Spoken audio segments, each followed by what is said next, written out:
Now the third physical property regarding the transition elements, that is d block elements, that is atomic radii और ionic radii. Atomic radii, ionic radii आपको पता ही होगा. Size, that means जिसे हम size देखते हैं कि nucleus से आउटर मोस्ट इलेक्ट्रॉन तक की जो डिस्टेंस होती है उसको हम रेडिए कहते हैं. जो भी कोई एटम होता है उसमें न्यूक्लियस से आउटर मोस्ट इलेक्ट्रॉन्स की जो डिस्टेंस होती है उसको हम एटॉमिक रेडिए कहते हैं. अगर आयन है तो आयनिक रेडिए कहेंगे. जब भी एटॉमिक रेडिए की बात होती है तो सबसे पहला आता है टर्म इफेक्टिव न्यूक्लियर चार्ज, जो मैं आपको कहीं पीछे 11th क्लास में भी पढ़ा चुका हूं.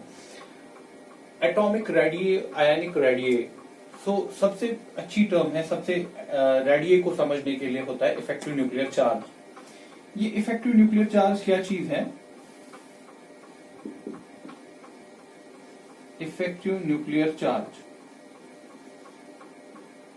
पीरियोडिसिटी में आपने पढ़ा होता है, chemical periodicity, classification of elements. इसमें Z, it depends on Z minus S. What this Z is? This is the nuclear charge. What this is? Screening.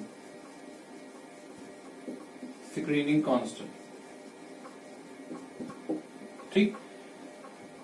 Effective nuclear charge क्या होता है कि अगर आपके पास एक एटम है, एटम में न्यूक्लियस है, न्यूक्लियस में प्रोटॉन्स होते हैं, जो इसका बाहर वाला इलेक्ट्रॉन है वहां तक की distance, that is known as radii, जिसको आपको रेडिए कहते हो. अब ये रेडिए ज्यादा होगा कि कम होगा ये डिपेंड करता है इफेक्टिव न्यूक्लियर चार्ज पे. क्या मतलब इफेक्टिव न्यूक्लियर चार्ज क्या हो गया? नेट अट्रैक्शन by which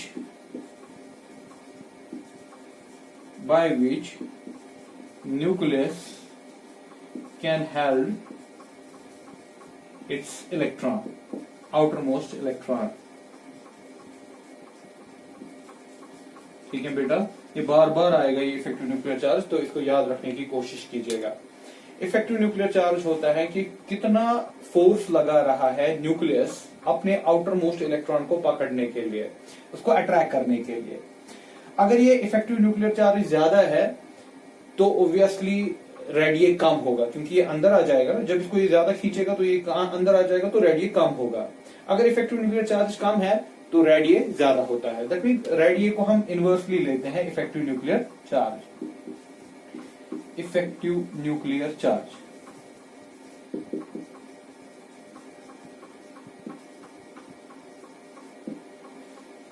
ठीक है बेटा. अब अगर इफेक्टिव न्यूक्लियर चार्ज ज्यादा है तो दैट मीन ये उतना अच्छा अट्रैक्ट नहीं कर रहा है, तो इलेक्ट्रॉन थोड़ा सा बाहर भी रह सकता है, तो साइज बढ़ गया.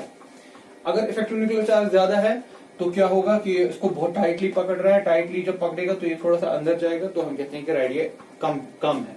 जब हमें कंपेयर करना होता है तो हम कह सकते हैं फिर किसका इफेक्टिव न्यूक्लियर चार्ज ज्यादा है, किसका कम है. अब ये इफेक्टिव न्यूक्लियर चार्ज किस पे डिपेंड होता है? Z. दैट मीन Z हो गया nuclear charge, atomic number. That mean nucleus में कितने प्रोटॉन्स हैं. जितने ज्यादा प्रोटॉन्स हैं उतना ज्यादा खींच सकता है ना, तो जितना ज्यादा Z होगा उतना इफेक्टिव न्यूक्लियर चार्ज ज्यादा आता है. लेकिन इसको जो कम करता है ना इफेक्टिव न्यूक्लियर चार्ज को, वो कम कौन करता है? That is screening. स्क्रीनिंग किसकी वजह से? जो बीच में इलेक्ट्रॉन्स होते हैं, जो, क्योंकि खाली आउटर मोस्ट इलेक्ट्रॉन तो नहीं ना होगा, अंदर भी इलेक्ट्रॉन्स होंगे.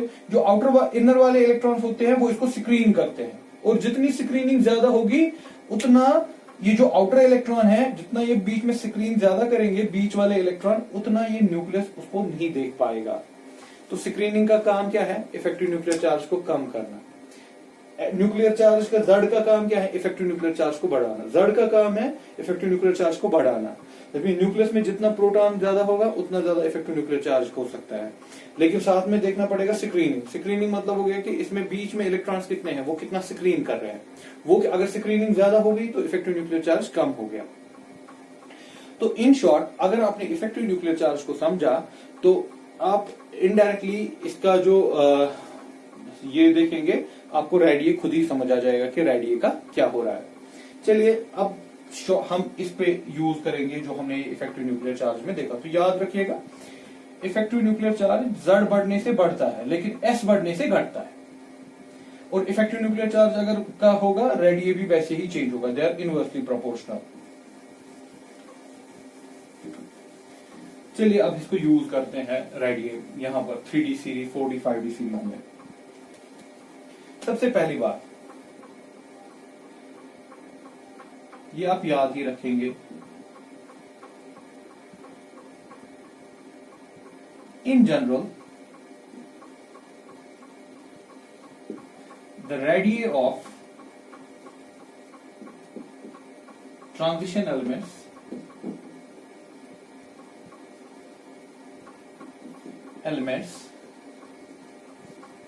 is in between S block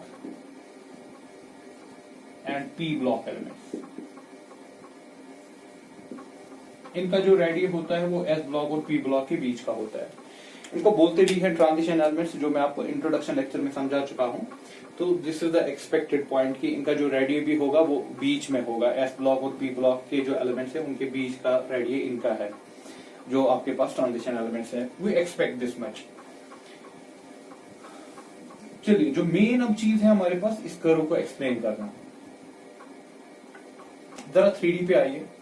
ये जो मैंने पहला पॉइंट डाला ये मैं स्कैंडियम के डाल रहा हूं। इसके बाद जो नेक्स्ट पॉइंट होगा वो titanium, vanadium, chromium, manganese, iron, cobalt, निकल, कॉपर, जिंक। ठीक है बेटा, पहले 3D का देखते हैं फिर बाकी का देखते हैं। अगर ट्रेंड देखें, जरा मुझे ट्रेंड समझाइए क्या हो रहा है।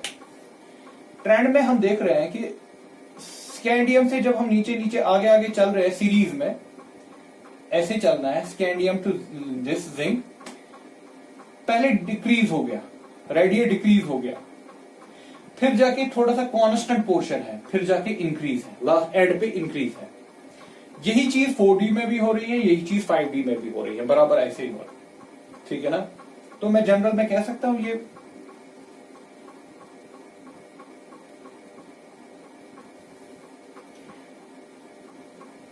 when we move across the series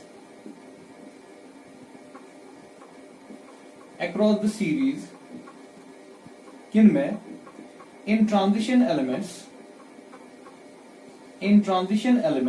when we move across the series in transition elements, the radii, फिर चाहे एटॉमिक हो या चाहे आयनिक हो, स्ट्रैंड सेम है, एटॉमिक और आयनिक रेडिय में सेम है। द रेडिय, इसलिए मैं रेडिय लिख रहा हूं, the radio first decreases then constant and finally increase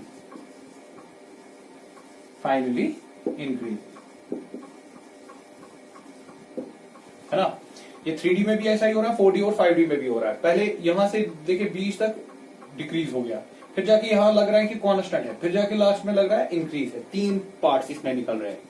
So when we move across the series in transition and the radii first decreases, then constant and finally increases। ठीक, अब इसका reason ढूंढते हैं कि ऐसा क्या हो गया। चलिए मैं एक सीरीज को एक्सप्लेन करूंगा, 3D सीरीज, 4D 5D में भी वही रीजन आएगा।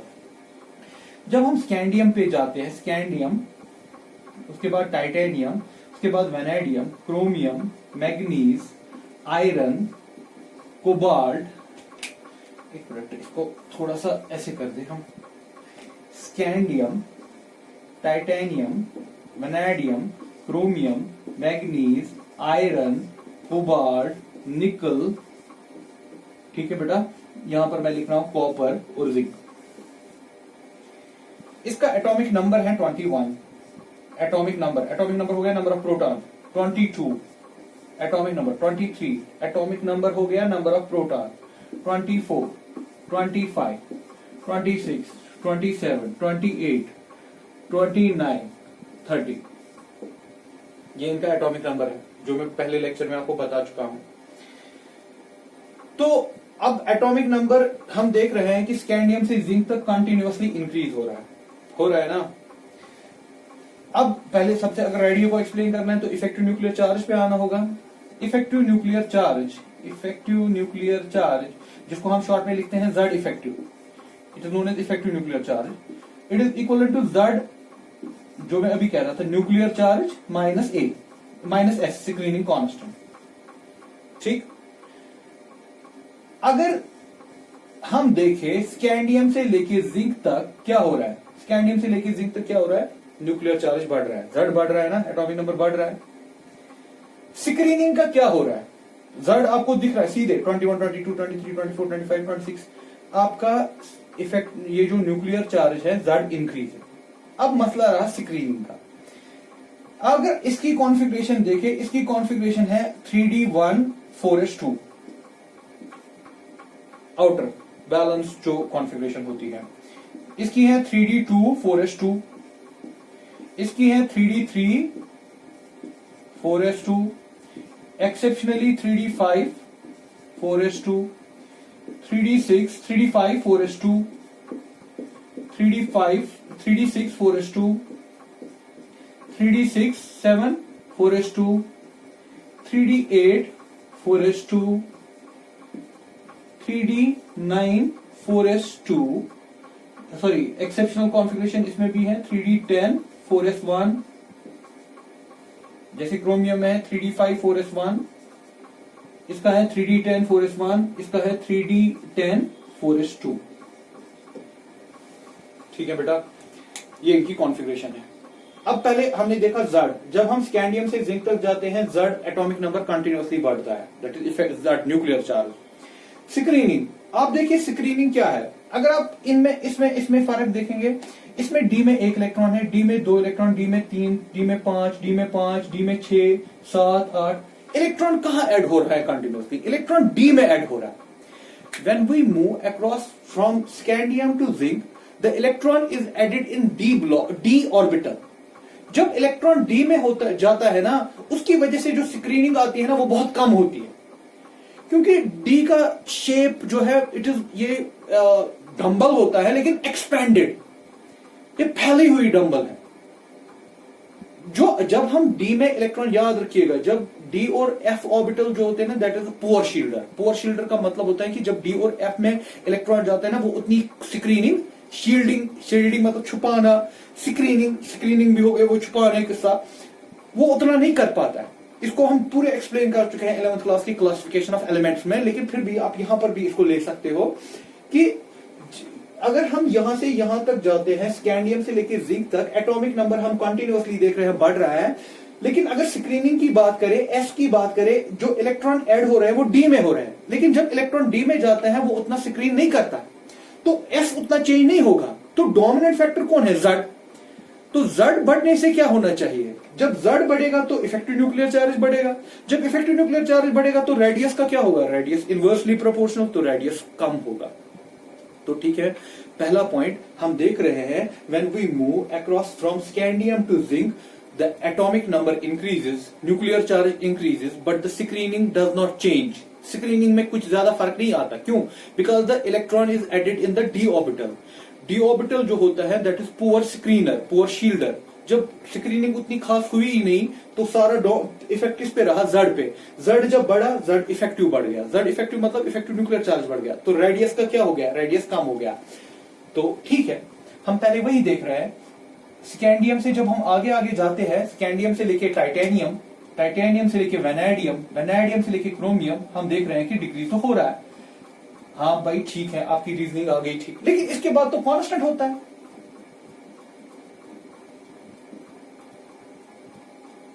उसके बाद तो कांस्टेंट हो गया।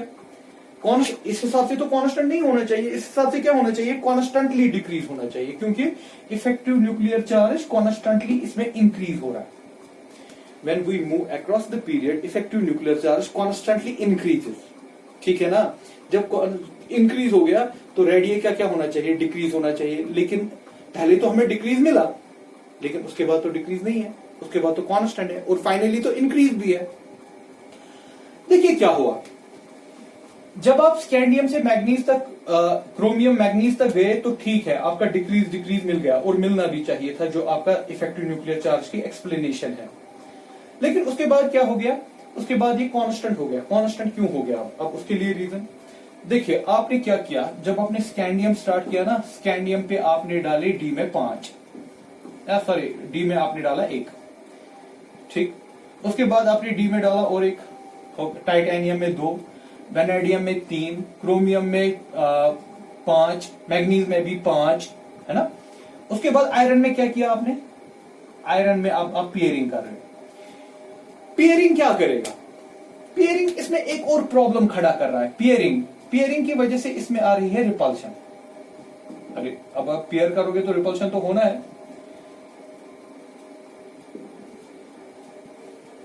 इलेक्ट्रॉन जब रिपल्शन करेगा तो अल्टीमेटली फर्क किस पे, दैट मीन अंदर जब तक पेयरिंग नहीं थी तब तक कहानी ठीक चल रही थी, लेकिन जैसे ही पेयरिंग स्टार्ट हो गई तो रिपल्शन स्टार्ट हो गई।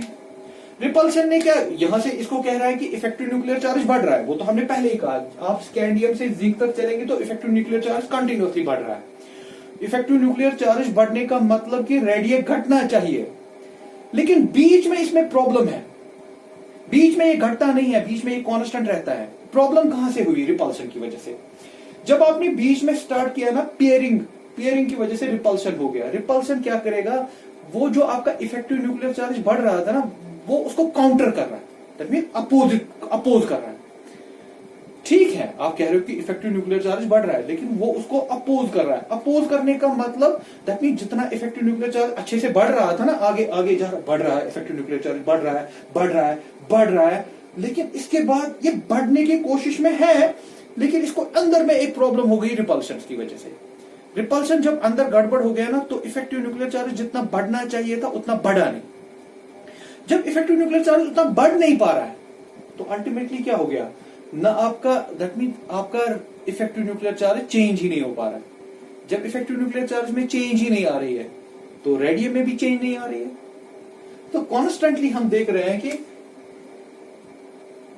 जितनी दैट मीन आयरन के बाद आप कोबाल्ट में जाओ, फिर 3d7 कॉन्फ़िगरेशन होगी, और पेयरिंग होगी, ठीक है ना।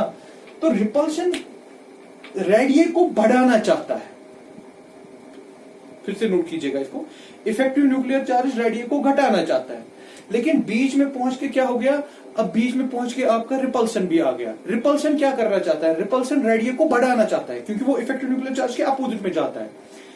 इफेक्टिव न्यूक्लियर चार्ज रेडिएट को घटाना चाहता है, रिपल्शन रेडिएट को बढ़ाना चाहता है। अल्टीमेटली एक चीज जब घटाने जाए और दूसरी चीज बढ़ाने जाए, तो अल्टीमेटली इसका कुछ नहीं होता, ये कांस्टेंट होता है।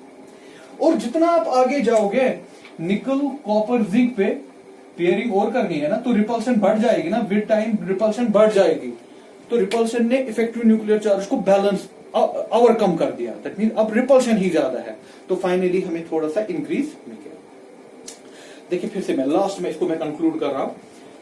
When we move across the series in transition elements, जब हम सीरीज में चलते हैं, हम क्या देखते हैं, the radius first decreases, पहले डिक्रीज मिलता है, फिर कांस्टेंट पोर्शन है, and finally increases। छोड़ दीजिए ये कांस्टेंट और फाइनली इंक्रीज, हम पहले देखेंगे डिक्रीज क्यों हुआ। डिक्रीज इसलिए हुआ क्योंकि जैसे ही हम सीरीज में चले, इफेक्टिव न्यूक्लियर चार्ज बढ़ा। किसी भी सीरीज में जब हम चलते हैं, हम बोलते हैं कि इफेक्टिव न्यूक्लियर चार्ज बढ़ गया। इफेक्टिव न्यूक्लियर चार्ज कैसे बढ़ा, उसके लिए रीजन क्या आपने कहा, इफेक्टिव न्यूक्लियर चार्ज बढ़ा क्योंकि जड बढ़ा। जड मतलब न्यूक्लियर चार्ज बढ़ा, और फुल सीरीज में आप देखेंगे कि यहां से यहां तक इफेक्टिव न्यूक्लियर चार्ज बढ़ना चाहिए, क्योंकि जड बढ़ गया। जड कैसे बढ़ा, क्योंकि एटॉमिक नंबर बढ़ गया। क्या स्क्रीनिंग बढ़ी, नहीं, स्क्रीनिंग नहीं बढ़ी। क्यों नहीं बढ़ी, आप तो इलेक्ट्रॉन डाल रहे हो, क्योंकि वो इलेक्ट्रॉन आप डी में डाल रहे हो, इसलिए आप स्क्रीनिंग नहीं बढ़ी। तो शॉर्ट में हम कह सकते हैं कि पूरी सीरीज में अगर हम देखेंगे कि इफेक्टिव न्यूक्लियर चार्ज बढ़ जाता है। ठीक, अब इफेक्टिव न्यूक्लियर चार्ज अगर बढ़ता है तो रेडिएट का क्या होना चाहिए, कम होना चाहिए, और हुआ भी कम पहले। लेकिन बीच में प्रॉब्लम हो गई। बीच में क्या हो गया, बीच में अब ये कांस्टेंट, रेडिएट कांस्टेंट हो गया। अब वहां से आप कह रहे हो कि इफेक्टिव न्यूक्लियर चार्ज घटता है, बढ़ता है, तो रेडिएट कैसे कांस्टेंट हो गया, क्योंकि बीच में इसमें और एक प्रॉब्लम स्टार्ट हो गई। कौन सी वाली, रिपल्शन वाली। जब रिपल्शन स्टार्ट हो गया ना, उसने ओवरकम किया किसको, जो इफेक्टिव न्यूक्लियर चार्ज बढ़ रहा था, तो बैलेंस हो गया। तो रेडिएट में आपको कुछ नहीं दिख रहा है। फाइनली लास्ट में क्या हुआ, इफेक्टिव न्यूक्लियर चार्ज कम पड़ गया as compare to the repulsion. Repulsion ही ज्यादा हो गई, और रिपल्शन का एक ही काम है, इलेक्ट्रॉन्स को दूर दूर करना। दूर दूर करने का मतलब कि रेडिएट बढ़ना। सो यहां पर हम इसको कंक्लूड कर रहे हैं। पॉइंट तो यही है, when we move across the series in transition elements, the radiate first decreases, then constant, and finally increase. Reason क्या लिखेंगे, रीजन हम लिख रहे हैं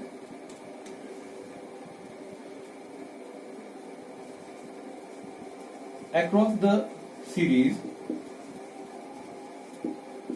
the effective nuclear charge increases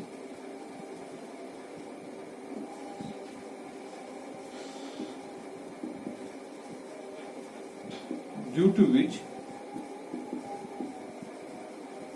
the radii decreases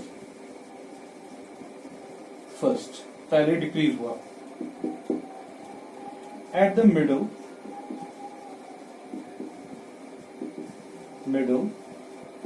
there is repulsion. There are repulsions. Repulsion क्यों? Paired electrons की वजह से. Repulsion between electrons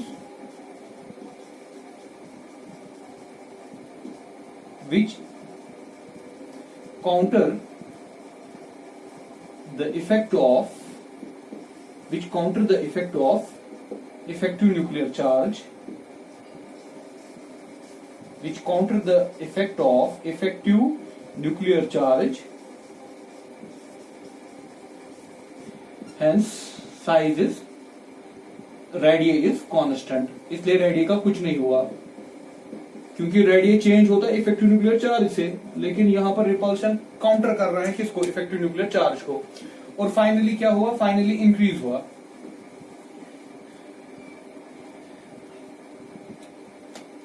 At the last, the repulsion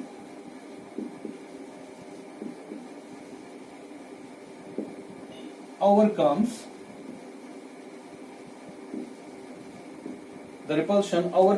क्या ओवरकम किया इसने? इफेक्टिव न्यूक्लियर चार्ज, क्योंकि अब पेयरिंग बहुत ज्यादा है, हेंस रेडियई इंक्रीज. तो बेटा ये हो गया ट्रेंड आपका. ये पहले डिक्रीज, फिर कांस्टेंट, फिर इंक्रीज कैसे है. चलिए ये तो हो गया हमारा ये वाला पार्ट. अब इसमें एक और पॉइंट है जो बहुत ही इंपॉर्टेंट वन है, डिस्कशन के लायक है, जो हम इसमें देख रहे हैं ग्राफ में.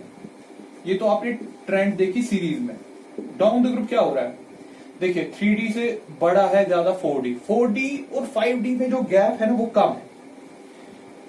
आपको मैं जनरल में याद दूं, जब हम नीचे जाते हैं ना down the group, effective nuclear charge general में डिक्रीज हो. जनरल की बात कर रहा हूं, जैसे हम पी ब्लॉक में करते हैं, एस ब्लॉक में करते हैं.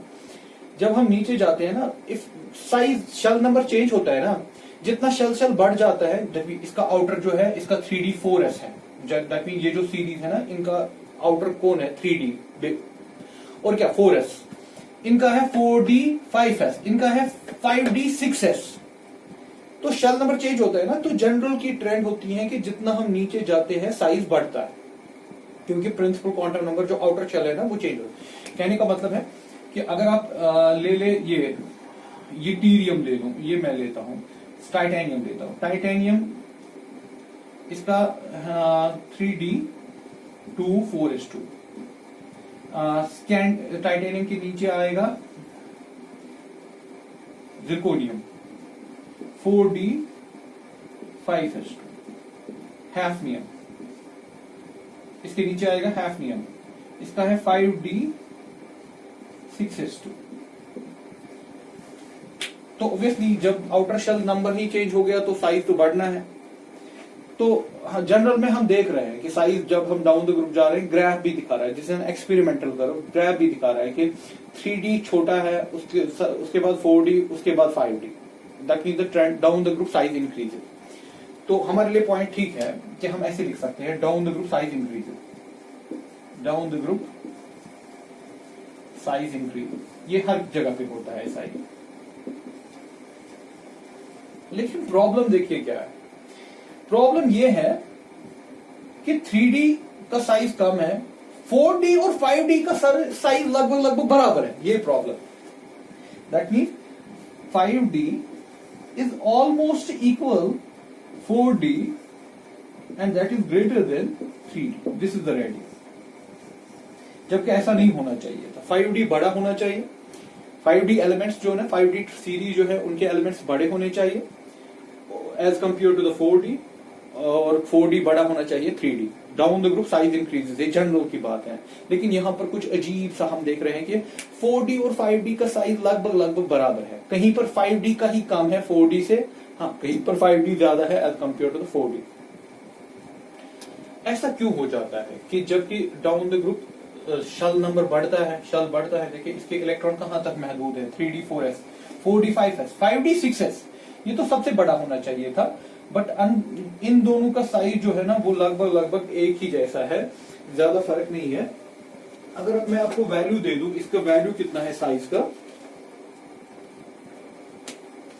टाइटेनियम होता है 147 पिकोमीटर, जिरकोनियम होता है 160 और देखिए 158, इससे ही कम।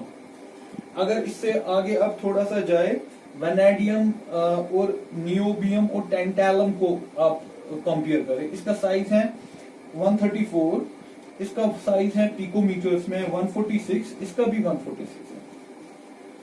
तो इसीलिए मैंने लिखा 5D 4D बराबर है लगभग, जबकि होना नहीं चाहिए था ऐसा।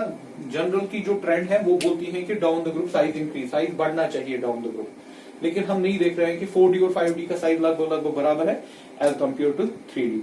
इसका जो रीजन है दैट इज नोन एज, इसको हम बोलते हैं, हम ऐसे लिखेंगे, आप इसको कंपाइल करेंगे,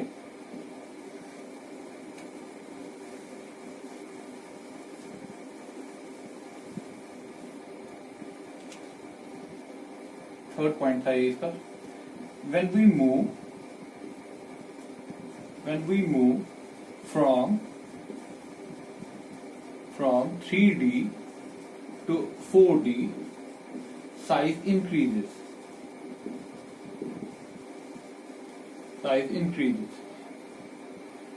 but size increases,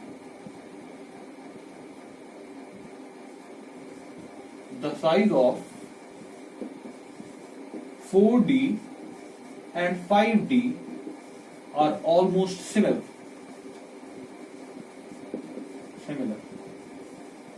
पहला 3D से जब 4D तक जाता है साइज बढ़ता है, ये नॉर्मल है कि down the group size increase होता है, लेकिन जब हम 4D और 5D में जाते हैं साइज हमें लगभग लगभग सेम आ जाता है। प्रॉब्लम ये है बिकॉज ऑफ, ये जो लास्ट वाली प्रॉब्लम है, बिकॉज ऑफ, इसको हम बोलते हैं लैंथनॉइड कॉन्ट्रैक्शन। ये क्यों हो रहा है? लैंथनॉइड कॉन्ट्रैक्शन की वजह से हो रहा है। वो अब समझना है कि ये लैंथनॉइड कॉन्ट्रैक्शन है क्या, क्यों ये नहीं, दैट मीन्स ऐसा क्यों नहीं हुआ कि साइज क्यों नहीं 5D का ज्यादा है। देखिए मैं फिर से वही ले रहा हूं, मेरे पास था टाइटेनियम, उसके नीचे था जिरकोनियम, नेक्स्ट डाउन उसके नीचे था हैफनियम, ठीक है बेटा। इसकी जो सीरीज है it is argon 3D 2 4s2, इसकी कॉन्फ़िगरेशन, इसकी जो कॉन्फ़िगरेशन है जिरकोनियम की, that is krypton 4D2 5s2। Hafnium की जो है it is xenon 5D2 6s2, ठीक है ना ऐसे। लेकिन यहां पर एक चीज एडिशनल है, दैट इज 4f14। क्या है बेटा? 4f14। ये जो गड़बड़ हो गई ना सारी, ये इस 4f14 की वजह से हो, ठीक। देखिए अब कॉन्फ़िगरेशन तो आपको पता है, फिर से साइज पे मैं आपको ले जाता हूं।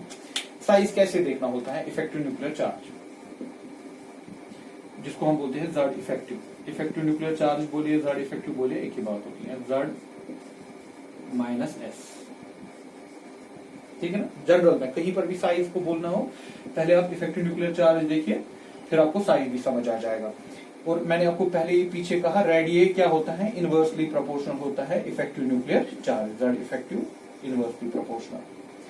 अब फॉर एग्जांपल हम इसकी बात करें, टाइटेनियम से जिरकोनियम तक, जिरकोनियम से हैफनियम तक, ठीक। जो आपका टाइटेनियम का एटॉमिक नंबर इट इज 22, इसमें 22 इलेक्ट्रॉन आता है। इसका कुछ है 39। जिरकोनियम का, एक मिनट में आपको चेक करता हूं, आपके पास जिरकोनियम का एटॉमिक नंबर है 40 है, और आपका जो हैफनियम का है आपका 72। ठीक है, नोट कीजिएगा 22, 40, 72। जब आप यहां से यहां जाते हो, टाइटेनियम से जिरकोनियम पे जाते हो, टाइटेनियम से जिरकोनियम तक कितना इलेक्ट्रॉन्स इंक्रीज हो गया? 18। दैट मीन फर्क देखिए ना कितनी है। न्यूक्लियर चार्ज कितना बढ़ा? न्यूक्लियर चार्ज बोलिए आप, क्योंकि एटॉमिक नंबर जो होता है ना, एटॉमिक नंबर होता है बराबर नंबर ऑफ प्रोटॉन्स और नंबर ऑफ इलेक्ट्रॉन्स। अगर आप एटम की बात कर रहे हो, या तो नंबर ऑफ प्रोटॉन्स या तो नंबर ऑफ इलेक्ट्रॉन्स। ठीक है, इस ग्राफ को आपने नोट कर दिया, तो मैं अब ये यूज कर रहा हूं यहाँ पर। प्रॉब्लम आपको पता ही क्या है जिसको हम डिस्कस कर रहे हैं। तो एटॉमिक नंबर होता है number of proton, number of electron. जब आप टाइटेनियम से जिरकोनियम की तरफ जा रहे हो, एटॉमिक नंबर कितना चेंज हो गया? 22 से हो गया 40, हो गया ना। तो टाइटेनियम से जब हम किधर की तरफ गए, जिरकोनियम की तरफ, तो इनके बीच में एटॉमिक नंबर की फर्क है 18। एटॉमिक नंबर हो गया कि प्रोटॉन कितने हैं, 18 फर्क है। जिरकोनियम से जब हम हैफनियम तक गए, इसका था 40, इसका है 72। दैट मीन फर्क कितनी है? 32। इसमें फर्क है 32 का।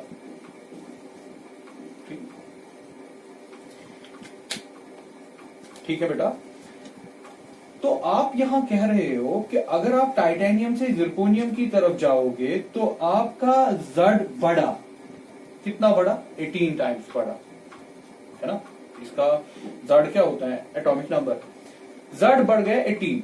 चलो ठीक है भाई, जड इंक्रीजेस बाय 18, गुड। लेकिन इलेक्ट्रॉन भी तो बढ़ गए। जब इलेक्ट्रॉन बढ़ गए तो स्क्रीनिंग भी बढ़ गई। Screening increases by 18 electron. जब जड बढ़ा तो स्क्रीनिंग भी बढ़ गई 18 इलेक्ट्रॉन। वो 18 इलेक्ट्रॉन कहां जा रहे हैं? आधे जा रहे हैं डी में, आधे जा रहे हैं एस में, आधे जा रहे हैं पी में। वो 18 इलेक्ट्रॉन्स कहां जा रहे हैं? डी में। तो जड बढ़ गया, एस भी बढ़ गया, स्क्रीनिंग एस जो है ना वो भी बढ़ गया। और एस का यहां पर बढ़ना ज्यादा होता है। दैट मीन एस जो बढ़ता है ना, एस का जो इफेक्ट है ना वो ज्यादा होता है एज कंपेयर टू जड। जब एस का इफेक्ट ज्यादा हो गया, स्क्रीनिंग का इफेक्ट ज्यादा हो गया, तो इफेक्टिव न्यूक्लियर चार्ज में क्या होगा? इफेक्टिव न्यूक्लियर चार्ज कम हो गया, क्योंकि अल्टीमेटली एस है ना। इफेक्टिव न्यूक्लियर चार्ज कम हो गया। जब इफेक्टिव न्यूक्लियर चार्ज कम हो गया तो हम कहेंगे ना कि इफेक्टिव न्यूक्लियर चार्ज कम हो गया तो रेडियस बढ़ गया। तो बेटा देखिए डाउन द ग्रुप क्या होता है, ये जनरल की ट्रेंड है, हर जगह पे ऐसे ही होता है। नॉर्मल में हम कहते हैं कि जब हम नीचे जाते हैं टाइटेनियम से लेके जिरकोनियम तक, टाइटेनियम से जिरकोनियम की तरफ हम जब जाते हैं, जड भी बढ़ता है, एस भी बढ़ता है, एटॉमिक नंबर भी बढ़ता है, एस स्क्रीनिंग भी बढ़ती है। लेकिन एस का इफेक्ट हम ज्यादा dominant as compare to the Z, तो हम बोलते हैं ओवरऑल इफेक्टिव न्यूक्लियर चार्ज कम हो गया। जब इफेक्टिव न्यूक्लियर चार्ज कम हो गया तो रेडियस बढ़ गया। तो ठीक है, वही तो हो रहा है। When we are move from 3D to 4D series, size increases. ये तो हमें पता था कि जब हम नीचे जाएंगे साइज को बढ़ना है। लेकिन उसके बाद क्या होता है? जब आप जिरकोनियम से लेके हैफनियम तक बढ़ते हो, जड इंक्रीजेस।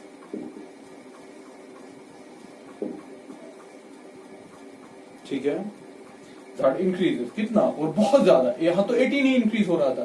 जड increases by 18, 32।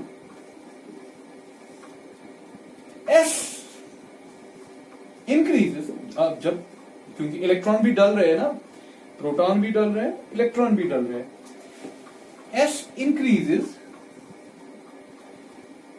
But 14 electrons are added in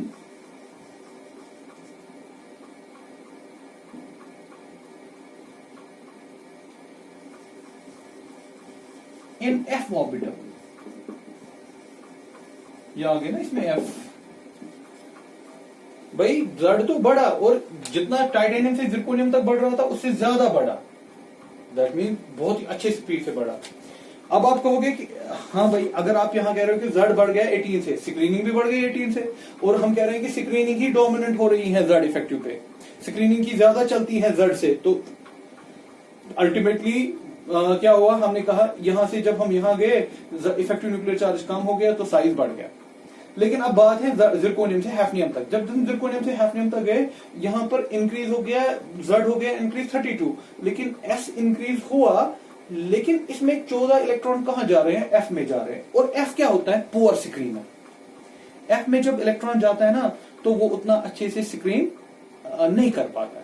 मैंने पहले भी कहा आपको, D और F में जब इलेक्ट्रॉन जाता है ना, F में तो ज्यादा ही कम होता है, D से भी कम। पुअर स्क्रीनिंग, उसकी वजह से क्या हो गया, पुअर स्क्रीनिंग हो गई। बाकी 14 को छोड़ के बाकी जो है वो स्क्रीन कर सकते हैं, लेकिन जो ये 14 इलेक्ट्रॉन है ना, ये उतना स्क्रीन नहीं कर रहे हैं। तो यहां पर नहीं आपको लग रहा है कि Z और F आपस में बराबर, ये नहीं है कि स्क्रीनिंग डोमिनेंट है, जैसे मैंने टाइटेनियम और जिरकोनियम में कहा कि यहां पर Z भी बढ़ रहा है, स्क्रीनिंग भी बढ़ रही है, लेकिन स्क्रीनिंग डोमिनेंट है, स्क्रीनिंग डोमिनेंट है Z पे। तो इसके लिए ओवरऑल क्या हो गया, इफेक्टिव न्यूक्लियर चार्ज कम हो गया। जब इफेक्टिव न्यूक्लियर चार्ज कम हो गया तो हम कहते हैं कि टाइटेनियम से जिरकोनियम तक साइज बढ़ा। लेकिन अब जब कहानी जिरकोनियम से हैफनियम तक है, यहां तो Z इंक्रीज हो गया 32 से, नंबर ऑफ प्रोटॉन कितना बढ़ा, 32। फर्क देखिए ना एटॉमिक नंबर में, इसका एटॉमिक नंबर 40, इसका एटॉमिक नंबर 72, इन दोनों में फर्क कितना है, 32। Z इंक्रीज बाय 32, तो इलेक्ट्रॉन भी तो बड़े होंगे 32, लेकिन उसमें 14 इलेक्ट्रॉन्स कहां गए, F में। जो F क्या है, पुअर स्क्रीनर। दैट मींस यहां पर Z तो बढ़ा, S बढ़ रहा था, लेकिन उतना अच्छे से नहीं बढ़ा, ठीक है ना। तो यहां पर Z और S की बराबर की लड़ाई है। Z और S की जब बराबर लड़ाई हो गई ना, तो इफेक्टिव न्यूक्लियर चार्ज में उतना चेंज नहीं आया। तो जब इफेक्टिव न्यूक्लियर चार्ज वैसा ही रहा जितना जिरको इस फैमिली का था, जितना जिरकोनियम का था, इसका इफेक्टिव न्यूक्लियर चार्ज जब उतना ही रहा, तो साइज भी लगभग उतना ही रहेगा, ठीक है। देखिए मैं फिर से इसको कंक्लूड कर रहा हूं, very important point, this lanthanide contraction होता क्या है, दिस इज ऑल अबाउट, इसको हम शॉर्ट में कहते हैं इस सब चीज को लैंथेनाइड कॉन्ट्रैक्शन। फिर से मैं एक बार समझाने की कोशिश कर रहा हूं। जब हम टाइटेनियम से जिरकोनियम की तरफ जा रहे हैं, इसका एटॉमिक नंबर था 22, इसका एटॉमिक नंबर 40, इनके बीच में फर्क जो है ना दैट इज 18। तो इसका प्रोटॉन नंबर कितना बढ़ा, 18, इलेक्ट्रॉन्स भी कितने बढ़े, 18, ठीक। तो Z बढ़ गया 18 से, स्क्रीनिंग बढ़ गई 18 से, लेकिन स्क्रीनिंग थोड़ी सी डोमिनेंट होती है Z पे। जब स्क्रीनिंग डोमिनेंट होगी तो Z इफेक्टिव कम हो जाएगा, क्योंकि ये दोनों बढ़ रहे हैं। जब हम यहां से यहां जा रहे हैं, दोनों बढ़ रहे हैं, ये भी बढ़ रहा है, ये भी बढ़ रहा है, लेकिन स्क्रीनिंग थोड़ी सी डोमिनेंट होती है एज कंपेयर टू Z। जब स्क्रीनिंग डोमिनेंट होगी, ये माइनस में है, जब ये माइनस में है तो Z इफेक्टिव का क्या होगा, Z इफेक्टिव कम हो गया। जब Z इफेक्टिव कम हो गया, इफेक्टिव न्यूक्लियर चार्ज जब कम हो गया, साइज बढ़ गया। तो हम देखते हैं कि टाइटेनियम से जिरकोनियम की तरफ साइज बढ़ता है, ठीक। जो मैंने पहले भी आपको नोट करवाया कितना बढ़ता है, वो बढ़ता है। लेकिन जब आप जिरकोनियम से हैफनियम गए, इसका 40 है, इसका 72 है, इन दोनों में फर्क कितनी है, 32। दैट मीन इसका एटॉमिक नंबर बढ़ा कितना, 32। Z इंक्रीजेस बाय 32, दैट अच्छे नंबर से Z बढ़ गया। अब जब Z बढ़ता है तो S भी तो बढ़ना चाहिए, क्योंकि S होती है इलेक्ट्रॉन्स की आपस में स्क्रीनिंग।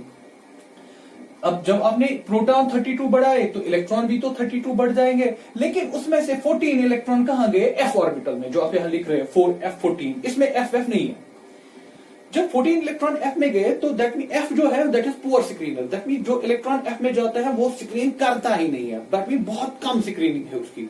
जब बहुत कम स्क्रीनिंग है, दैट मीन यहां पर क्या हो गया, Z भी बढ़ गया, S भी बढ़ गया, लेकिन S यहां पर अपनी डोमिनेंस नहीं दिखा रहा है। क्यों नहीं दिखा पा रहा है S? इसलिए अपनी डोमिनेंस, ज्यादा डोमिनेंस नहीं दिखा रहा है क्योंकि इस S में 14 इलेक्ट्रॉन कहां पर छुपे हुए हैं, F में। तो यहां पर Z और S की लड़ाई जो बराबर की डोमिनेंस है, तो उसकी वजह से इफेक्टिव न्यूक्लियर चार्ज उतना चेंज हुआ ही नहीं। दैट मीन जिरकोनियम से हैफनियम तक गए ना आप, इफेक्टिव न्यूक्लियर चार्ज उतना चेंज हुआ ही नहीं। जब इफेक्टिव न्यूक्लियर चार्ज चेंज नहीं हुआ तो रेड ये भी ऑलमोस्ट सिमिलर रहा। दैट इज द रीजन कि when we move, this is known as, this all concept is known as lanthanide contraction. इस सब चीज को क्या बोलते हैं, लैंथेनाइड कॉन्ट्रैक्शन। इस पार्ट का ये जो आपने लिखा, the size of this due to the, क्यों हुआ ऐसा, due to the poor screening of F orbital electrons. Short में ये कंक्लूजन, नेट कंक्लूजन इतना है। इसी चीज को हम लेंथनॉइड कॉन्ट्रैक्शन कहते हैं कि जिसकी वजह से साइज नहीं बढ़ा। जब आप 3D से इस सीरीज से इसमें जाएंगे, यहाँ पर कोई एफ इन्वॉल्वमेंट नहीं है, लेकिन इसमें एफ की इन्वॉल्वमेंट है, तो उसकी वजह से क्या हुआ, जितना साइज बढ़ना चाहिए था उतना बढ़ नहीं पाया, क्योंकि स्क्रीनिंग अच्छे से हो नहीं रही है, क्योंकि साइज को बढ़ाती है स्क्रीनिंग अच्छे से हो नहीं पाई। जब अच्छे से हो नहीं पाई, क्यों नहीं हो पाई, क्योंकि वो इलेक्ट्रॉन आधे कहाँ जा रहे हैं, एफ में जा रहे हैं। एफ क्या है, पुअर शील्डर है, उसको हम शॉर्ट में निपटा देते हैं। कहां पर, आपको शॉर्ट में बोलते हैं लेंथनॉइड कॉन्ट्रैक्शन। ठीक, इस लेंथनॉइड कॉन्ट्रैक्शन को हमें आगे भी देखना है, तो वहां पर मैं इसको अलग से आपको लिखवाऊंगा कि व्हाट मीन्स लेंथनॉइड कॉन्ट्रैक्शन। यहाँ पर इतना ही वर्ड काफी है कि लेंथनॉइड कॉन्ट्रैक्शन की वजह से ये हो रहा है। This is all about the atomic radiation.